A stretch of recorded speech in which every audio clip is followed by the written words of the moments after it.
Hey folks, before we get started, I just wanted to tell you, you can unlock unlimited access to political news, commentary, opinion, and a whole lot more at inforum.news/port for only 99 cents a month for your first 3 months. Hurry, get this limited time offer at inforum.news/port now. This podcast is brought to you by the North Dakota Petroleum Foundation. From heating our homes and powering our vehicles to cell phones, clothing, and medical equipment, oil and natural gas makes everyday life better. North Dakota Oil and Natural Gas, advancing the possibilities. Learn more at ndpetroleumfoundation.org.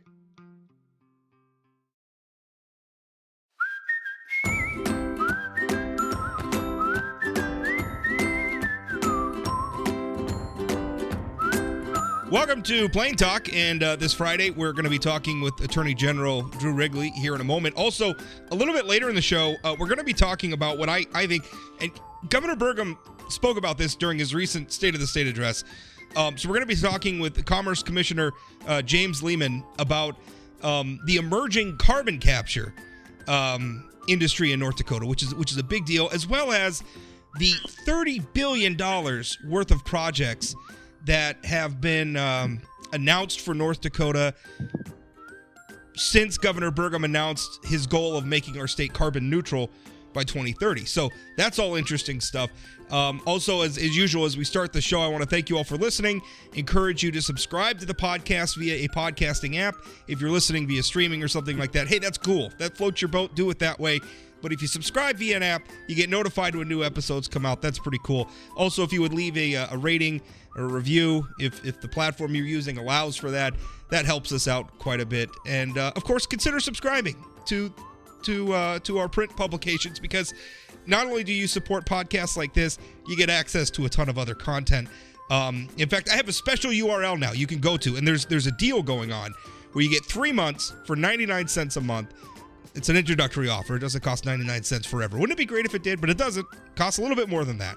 But for the first 3 months, it's 99 cents a month. If you go to inforum.news/port and subscribe, 3 months, 99 cents a month. It's a great deal.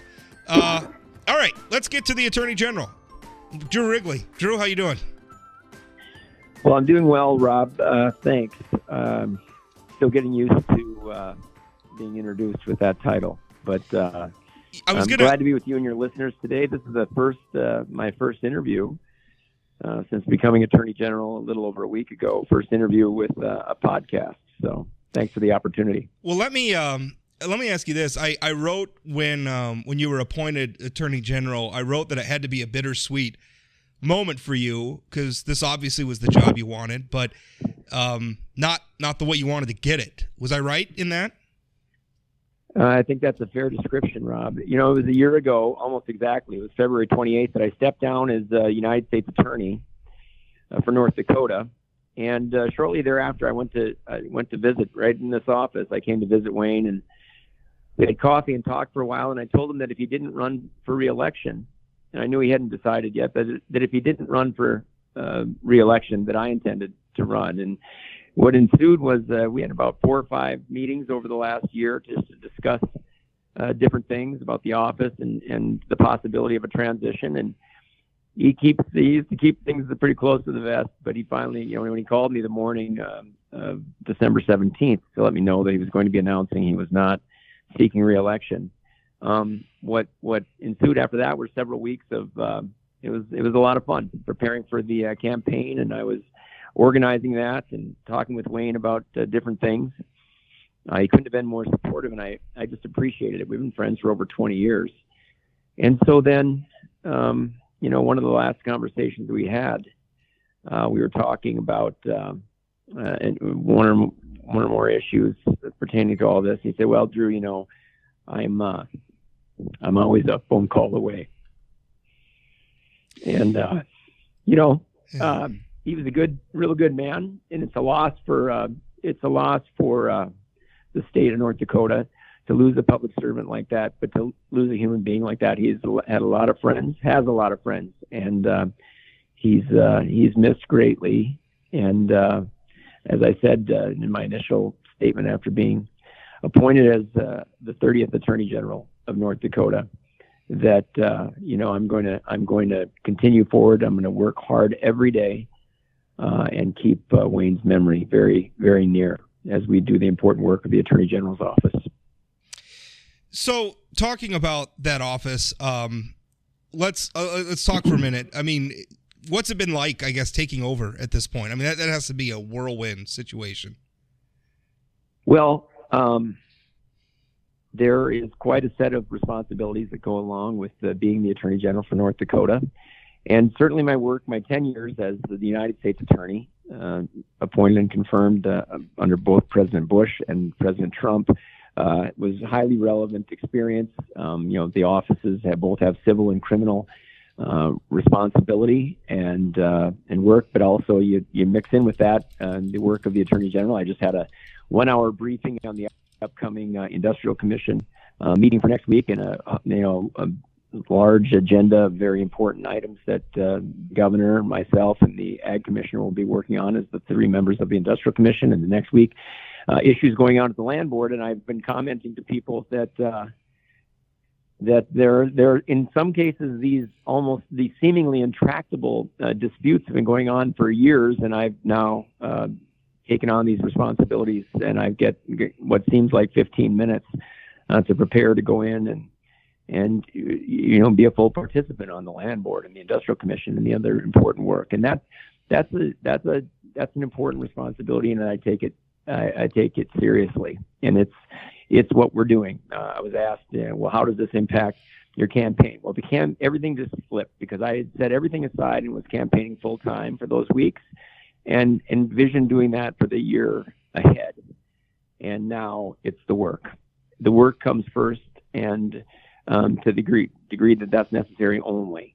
And the campaigning you put on the end of the day. If there's something you can do in the evening or something on a weekend, you drive wherever you can and do that. But it's secondary. The work first. You don't put your hand on that Bible, raise your hand in this office, and take oath of Attorney General if you're not prepared to do the work first, and that's what we're doing. So I appreciate very much. This is an office that's in mourning. Wayne was their leader, but also their friend, and he was here for 21 years. And so, I deeply appreciate how graciously I've been welcomed into the office, and people are here to brief me on issues that are coming up, things that are in play. I want to do to the greatest degree possible avoid any hiccups as things move forward that come with the transition. And my time as U.S. Attorney helped, because in both those instances, you get confirmed by the United States Senate on one day, and a couple of days later they call to tell you the president has signed your necessary paperwork. You're ready to be sworn in. Please go to the courthouse.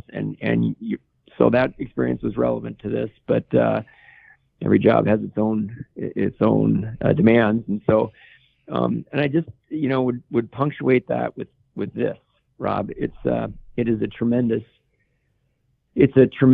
honor to stand here in this office and have the opportunity to serve our state as the 30th Attorney General.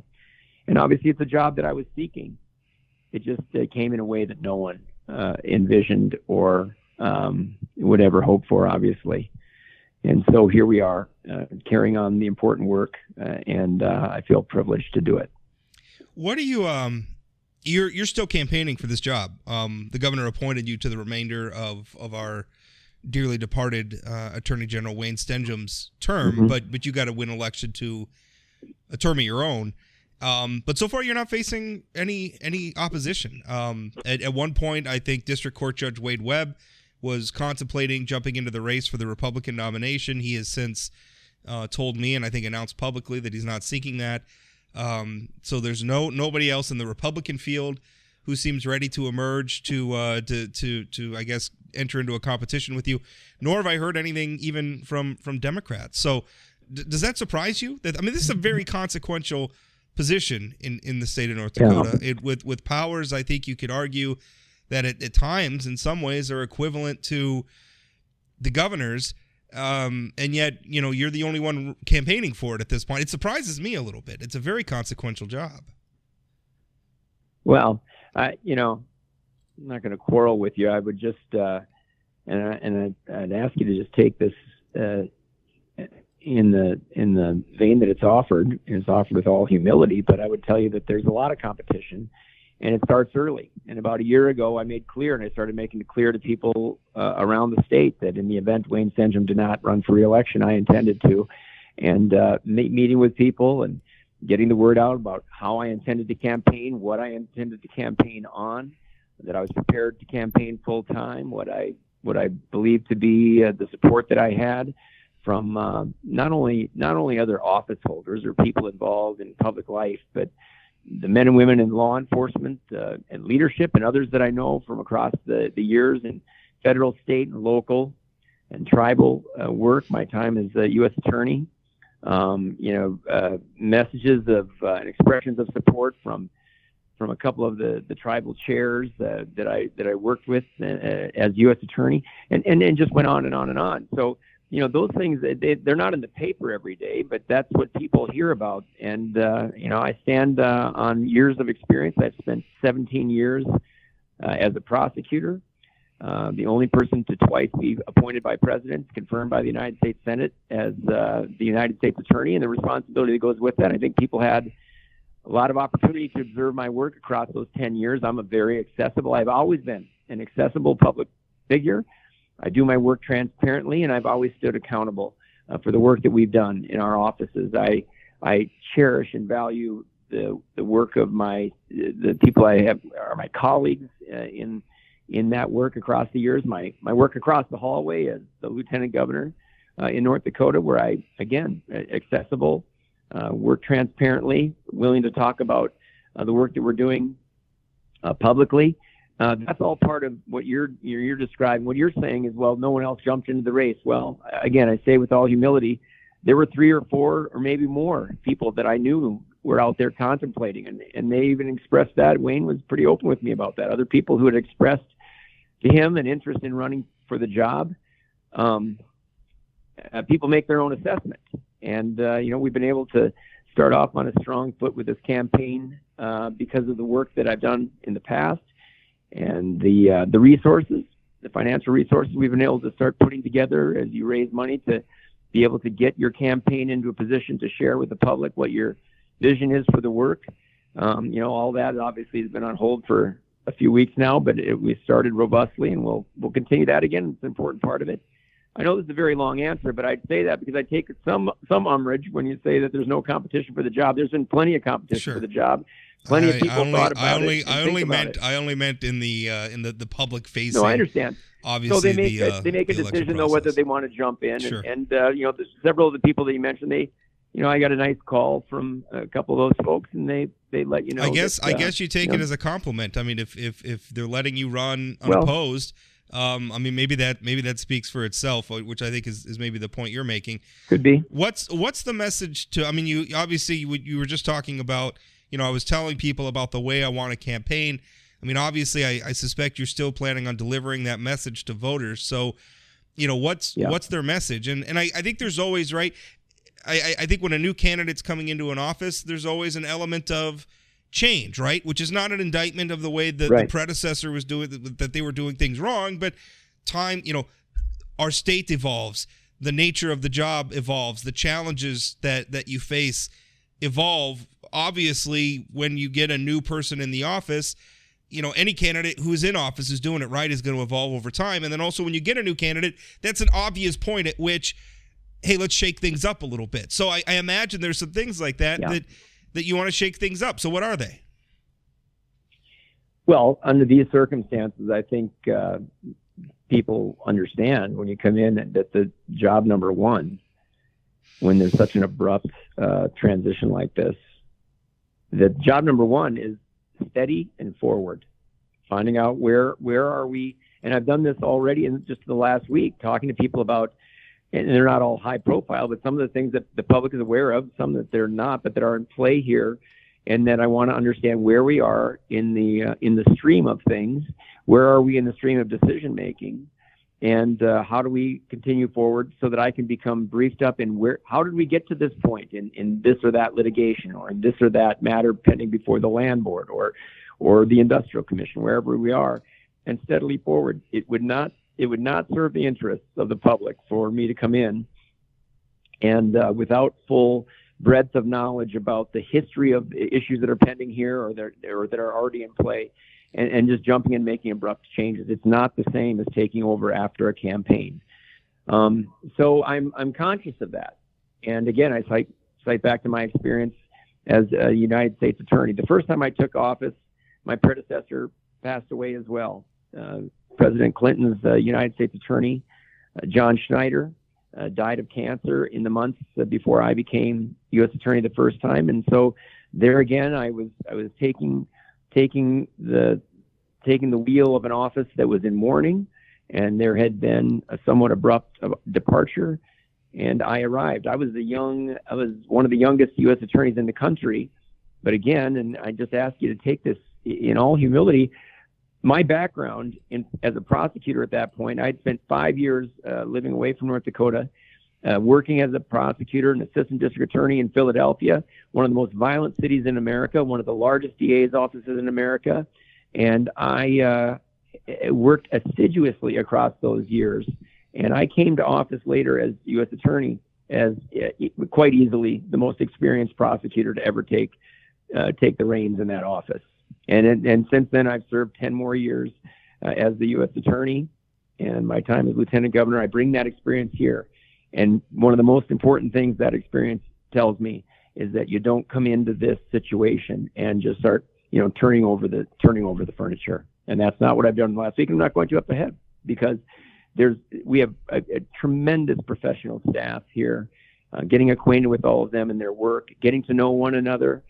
My very first day, I had all the division directors come in, and we had a 2.5-hour meeting, went around the table. I know some of them, but now we're working together more directly, and that's really the immediate work. The campaigning and the changes, of course, there's changes anytime there's an individual's change as the leadership of any office, and I suspect that in the fullness of time, there'll be some changes of just whatever there'll be things that I'm going to talk about publicly.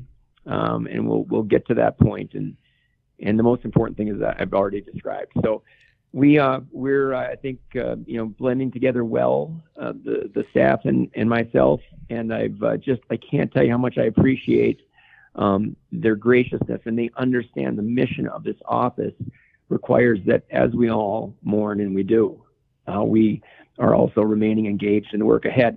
An anecdote along those same lines, just to give you a sense of how this has gone. The morning that I was driving to the Capitol to be sworn in last week on the 9th, February 9th, driving over, and I called Beth Stenehjem that morning, and she answered the phone. She said, "This is Beth." I said, "Beth, it's Drew." Next words out of her mouth were, "Drew, I'm so excited for you." Yeah. Well, that's wonderful. That was what an amazing, and that's not out of the ordinary for Beth. Yeah. I mean, that's the kind of person that Beth is. But that's who they were. That was, and she said some nice things about Wayne, how Wayne viewed my candidacy and potential service up ahead, and it means a lot to me. And that's why I say it's pretty easy to be comforted going forward just with Wayne's memory near, and I appreciated maybe more than she'll ever know that phone conversation while I was on the way over to be sworn in.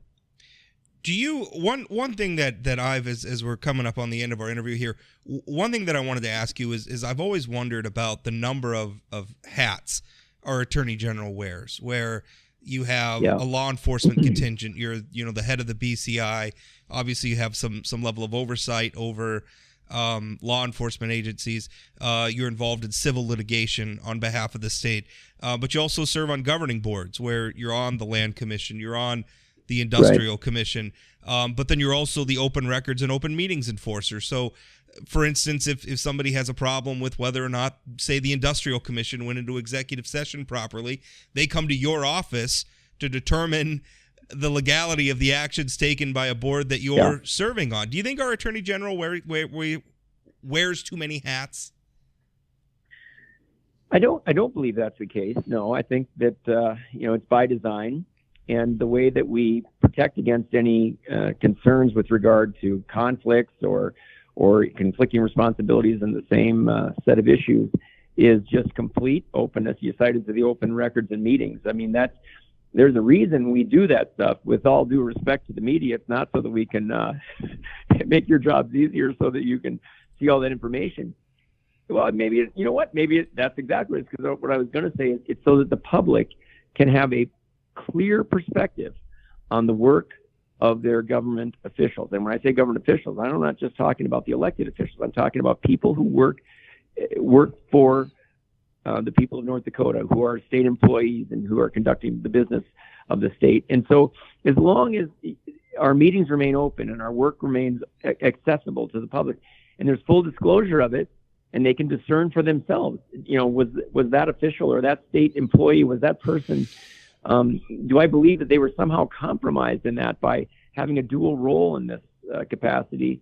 As long as they can make that assessment, I'm comfortable. I'm comfortable with the way that it's designed. There will be moments where either because it's a small state and you have some knowledge of the person involved or whatever it might be, as long as those matters are disclosed, you're open and transparent about them, the chips fall where they may, and you can explain the work that you're doing, the decisions that you're making, then you're in good standing. And that's why it's worked. I just think, you come to an office like this, as I mentioned, I'm the 30th Attorney General. That means 29 other people were part of the stewardship responsibility of carrying this work to this point, this day. Someday there'll be 30 more up ahead. It's all of our job to conduct ourselves in this work in an open, transparent way, and where we have, as you kind of articulate there, some maybe dicey little moments where you're wearing a couple different hats under that circumstance. You know what? Just keep your process open, be accessible, answer people's questions if they have some about your role in that particular matter, and you go forward. And it's worked to this point, and my intention is, and my promise is, that we will continue to shepherd and those matters, and that's our stewardship responsibility, and we take it seriously. And that's not just the Attorney General by any means. That's every member of our staff here in the office, the attorneys, the paralegals, legal assistants, the administrative staff, everybody working together on those important matters. And then the professional staff that's working on behalf of the Industrial Commission. Carleen Fine was just in here this morning. She's a legendary figure. She's been around here working since Governor Link and with Governor Guy and every governor since, and every attorney general since, and others, briefing me on the upcoming meeting, and like she does for all the members of the Industrial Commission. There's a continuity there, and there's an openness about the process, and that's why the public has been comfortable with what you've just described in the past, and it's our work to make sure that they continue to remain comfortable up ahead. Drew, thanks for your time. Thank you, and thanks to your listeners, Rob. We'll see you sometime soon. Well, just finished up my interview with our new Attorney General, Drew Wrigley, and now we're going to shift gears. We're going to talk about something I think that's very fascinating that's happening in North Dakota for a lot of reasons. First of all, it's fascinating because I think it marks, and I've written about this, I think it marks a shift in the way we engage in the climate debate, because in the past it's always been sort of a debate between we don't need to do anything versus we need to pass these very restrictive policies on our industries and the way we live our lives in order to reduce our emissions. Now that's shifting a little bit, where we're saying, and we're seeing support from, where we're saying, listen, we can take some of our existing industries like coal, like manufacturing, like a lot of these other things, and we can make them better and maybe bring them into line with modern understandings about the climate, and do that through things like carbon capture. And very quickly, carbon capture has kind of gone from what some people have derided as this sort of pie in the sky thing to something that is very, very possible. In fact, they're building pipelines to bring carbon capture to North Dakota, right? North Dakota's very uniquely situated. We have seen literally billions of dollars worth of investments coming to the state of North Dakota since this happened. And by the way, just credit to our Governor Doug Burgum, who set I think raised a lot of eyebrows when he first did it, set a goal of making North Dakota carbon neutral by 2030. At which point we started to see a lot of these investments start to roll in the door. We're talking about a carbon pipeline. I had Wade Beauchamps on. talking about that. He's from the Midwest Carbon Express is the name of that project. There's a lot of other stuff going on. Anyway, here to talk with me about this is North Dakota Commerce Commissioner James Leiman. James, how are you? I'm doing well. Thanks for having me, Rob. I'm excited. I'm just a Yahoo with a column and a podcast who's watching all this stuff unfold, and I'll tell you, this carbon capture stuff is exciting. This is exciting stuff. Not just, I think, for what it can do for our industries that already exist in the state, because we do a lot of industrial stuff here, not just coal, not just oil, agriculture, and a lot of the plants that do things like, crush soybeans or mill corn or a lot of these things. Those emit carbon too. I mean, it's not just good for our industries, but also it's also an emerging industry in itself, because North Dakota is situated to take a lot of carbon from other parts of the country, other parts of the world even, and store it here. And instead of emitting into the atmosphere, store it here. So this is very, very cool stuff that's happening, I think. Yeah. Well, look, what if I told you there is a way to be additive to every critical component of North Dakota's economy, whether it's every crop we produce or every molecule of energy we produce, from coal to wind to gas to oil, you name it. So there's a method today that people are willing to pay a significant premium for, and we can add literally to every single sector of the economy. And that's what we're doing. So by having a carbon neutrality by 2030 goal, leveraging the geological jackpot that we have, coupled with the abundance of various natural resources, as well as whether they're agricultural resources or energy resources, having these elements combined with the ability to store carbon here, we've literally been able to take the world's sort of environmental, social, and corporate governance approach, which comes with about a $47 trillion worth of private equity, if you will. We're able to do this, and we're able to tell every company in every boardroom that you can innovatively accomplish your company's goals here. You won't be regulated, and at the same time, the state will work with you and private industry will work with you to grow your particular company. And so as a result, that's why we're seeing all of these projects come to light across the state.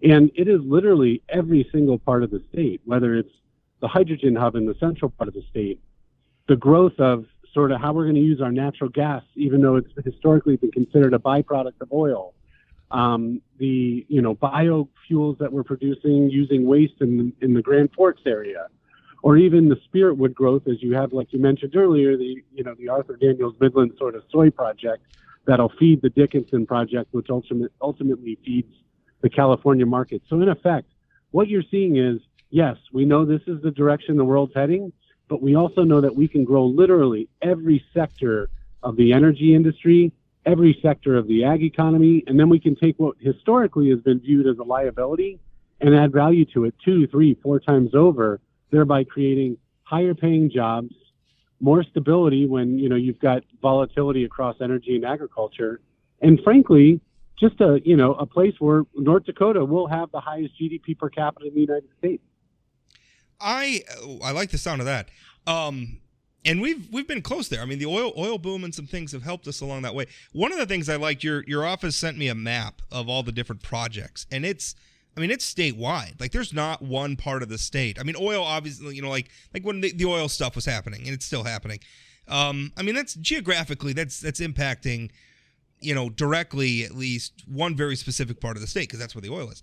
These projects are spread all over the state, which is remarkable. And I think you said something really interesting about the way North Dakota can approach this, because I think one advantage that we've always had, and I think it's buried sort of it has its roots in North Dakota's agrarian history, is that we want to do stuff here, right? Like we want to use the land, right? We don't want to lock it away. We want to use it, but also use it responsibly. That's where the agrarian part comes in, because, any farmer who doesn't treat their land appropriately is not going to be a farmer very long, because you're going to destroy the resource that you need to keep using over and over again to continue to be a successful farmer. I think it's that attitude where we approach these things saying, we don't want to be the person who's trying to find gotcha moments to shut you down, right? We don't have that sort of regulation. We want to find ways for you to come here and do business with us and help us grow and we help you grow, but also do it in a responsible way. To me, that's a very powerful thing North Dakota can bring to this table. Absolutely. I mean, you have 27,000 plus family farms, which means you have 27,000 independent businesses across the state, right? And historically, we've had immense volatility, whether it's because of supply chain disruptions, because of COVID.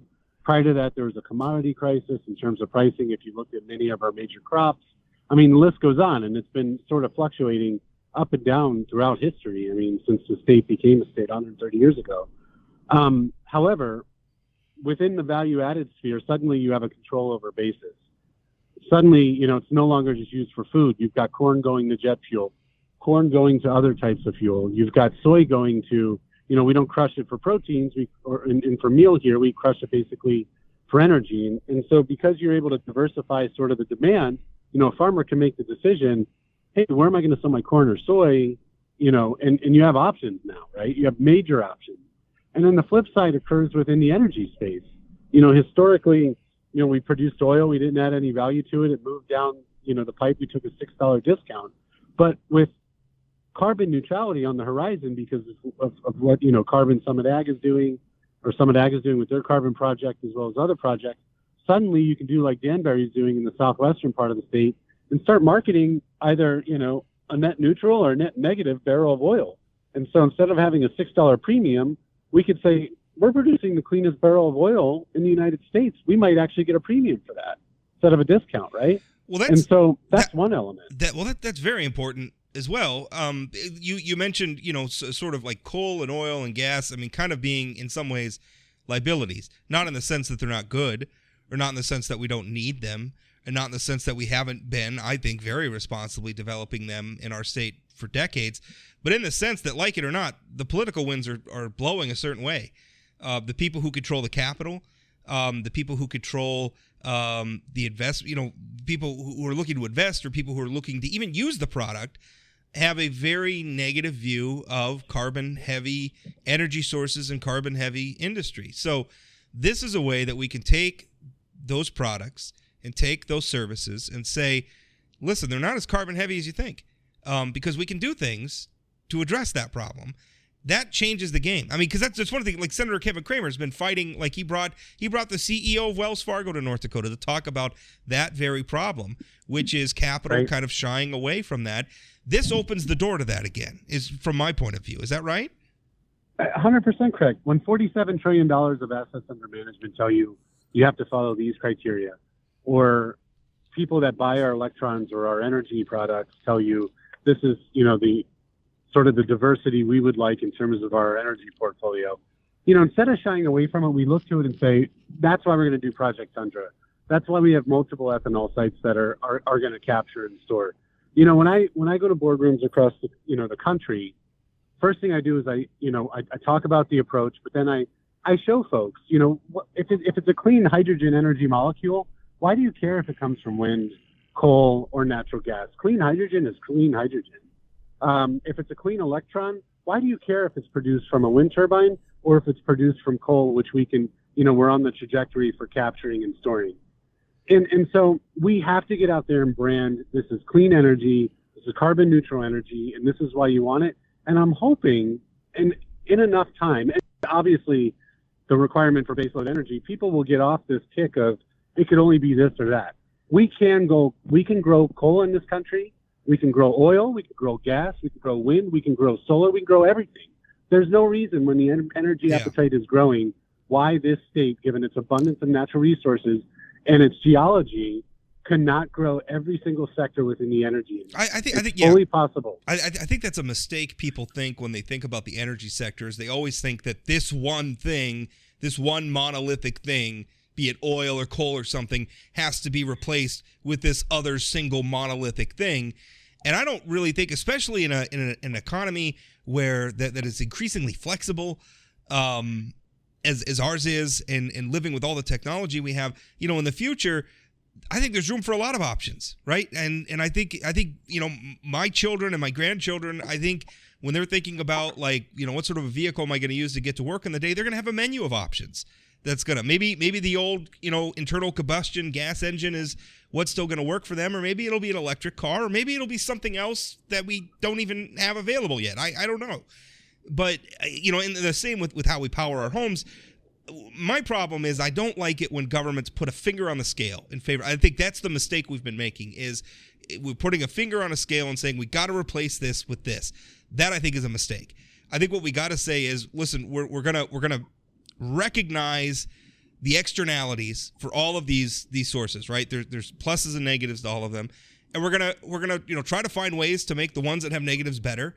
And recognize that some of the alternatives aren't perfect either. I mean, to me, that's just what I want. It's a rational way to approach these things what I'm hoping sort of divorces the whole debate from the political side of it, where there's tribalism and people are picking teams and everything. I don't want to pick teams. I just want to focus on what works. And I think North Dakota's pitch is, hey, this is what works. Exactly. It's a branding issue, and you're speaking our language. I also chair the Empower Commission. And we have an all-of-the-above energy approach. And this is capitalism. And we are going to grow every single one of these things to the point where, just like you said, when you look at, the 2050 energy portfolio mix, it'll be driven by market demand. And we're seeing that today. Obviously, the government's, especially in Washington, is annoying. I mean, you can't ask OPEC to increase supply on one end, yet regulate us on the other end. When when you look at environmental, social, and corporate governance, we outcompete them in every single topic. So, I mean, it just doesn't make any sense when government gets involved, and it's for political cheap shots, et cetera. But when you look under the hood and you're working with, a company and their future and their growth model and what they want to do and what their energy demand looks like, that is when the real discussions are happening. So there's tons of kabuki theater, if you will, in Washington and across the world with respect to what these guys do when they do COP26 and they walk out with some framework that doesn't make any sense. And that's why you're seeing problems that Europe's having. And I don't mean the Russian-Ukrainian invasion, but even, prior to that, I'm referring to, the way they were treating their coal miners and watching energy spike. But, at the end of the day, industry understands it. Private equity understands it. The speakers that Senator Kramer brought to the state understand it. And as a result, North Dakota has taken that. We're maneuvering it, and we're growing as a capitalist state, using every single resource we have available. We're super aggressive. We're out there branding ourselves. I take pride. The other day, I'm in a boardroom in Houston with a multinational company. I take pride when we're going through and we show a picture of Project Tundra, and it's a big picture of a coal facility or Coal Creek even. And they go, how's that a coal site? And it's like, we don't do strip mining here. We don't blow off the top of mountains. And that's the 80s, man. That was West Virginia in the 80s. So what are the challenges? I mean, because we're drilling oil. Yeah, exactly. I think what you're talking about is is great, and we're on the same. What are some of the challenges? Because I think some of what you're talking about, it requires almost a retrenchment, right? I think it requires a fundamental shift in the way that we're thinking about these issues. And I'm there personally. I have a feeling a lot of the people in the public aren't there yet. So. To me, I perceive that as a challenge. What is that a challenge, and are there other challenges as we pursue this? It is, and it's because of just the political polarization we have, I think, domestically and globally. And so people are unfortunately going to hear what they want to hear on both sides. But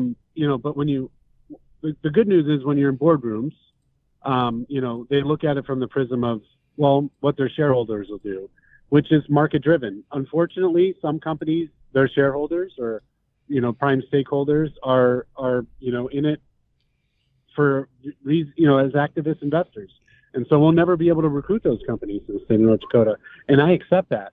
But not every company is like that. In fact, probably 3 out of 4 majors within the energy space, within the ag space, et cetera, can get past some of those issues because they don't have those activist shareholders, taking, big bundles. So I'll give you a good example. We had a project here in the state, which it's a super major driven project, except there's a company that's sort of working on behalf of that super major.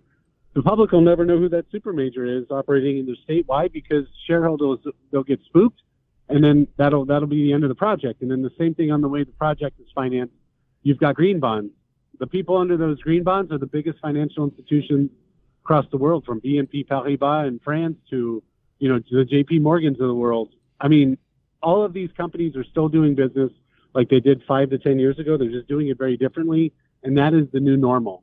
And so for those companies that are super polarized, because of those activist shareholders or because of some sort of political bent, we're never going to be able to attract those customers, those companies, so we can't worry about it. And then as far as the greater public at large is concerned, unfortunately, whether you're left or right, we're in a position right now where it's very difficult to understand kind of what's happening in the middle. And, the more we can get out there and talk about it, the better. But I agree with your assertion that, we're speaking past each other as a society.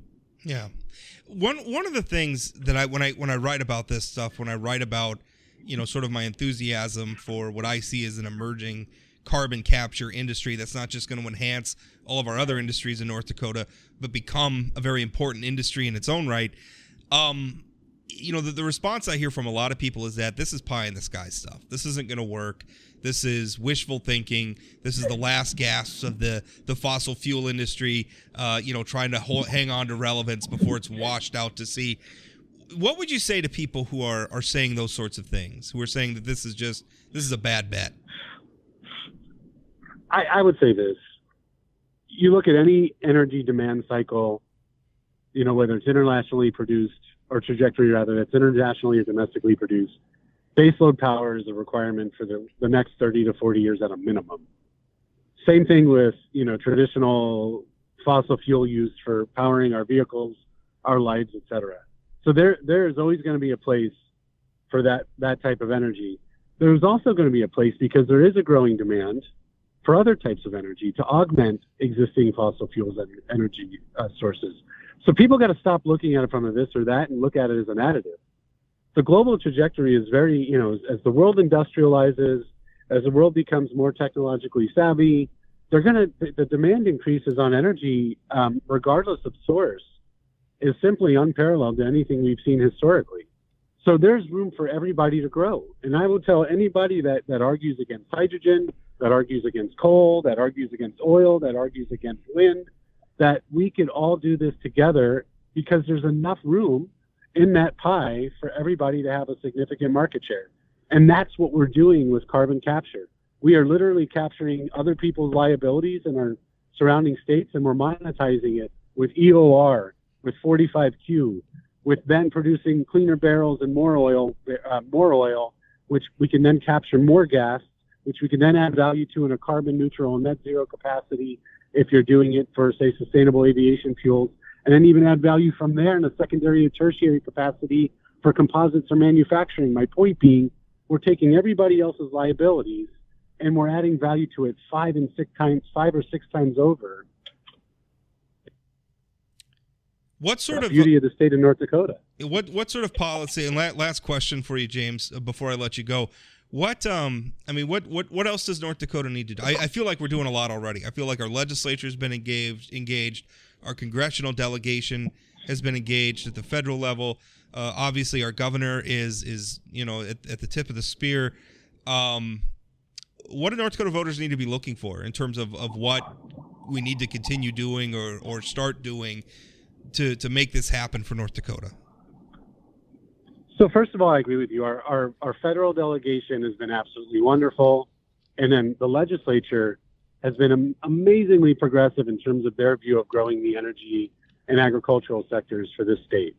And so if I'm talking to a voter, if I'm running for office, I'm going to look at that person and say, these incentives, these sort of infrastructural investments we are making today are laying the foundation for your children and your grandchildren tomorrow, so that this is one of the last, I'm telling you, this is one of the last places in the United States where the American dream still exists.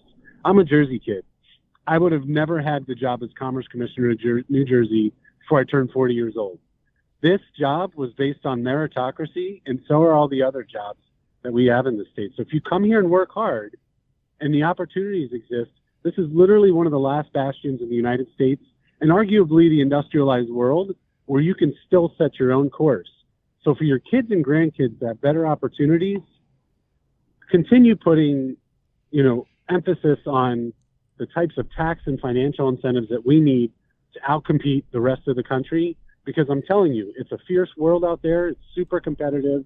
and the legislature, as well as our congressional delegation, subsequently my boss, the governor, doing the right thing in terms of setting up that foundation so that our kids and grandkids have even better job opportunities than we do. Well, James, I love how aspirational it all is, and even more so, I love that it's rooted in reality. This is a real thing. Yeah. And it can.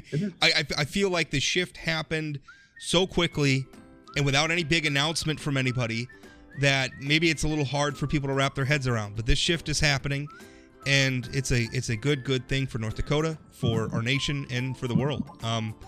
I thank you so much for your time. I appreciate it. Hey, thanks for having me on your show, Rob. I really appreciate it. I love reading it, so finally glad to be a part of it. Want more political news like this? Visit inforum.news/port to get 3 months of unlimited access to our news network for only 99 cents a month. Don't wait. Get this limited time offer at inforum.news/port now.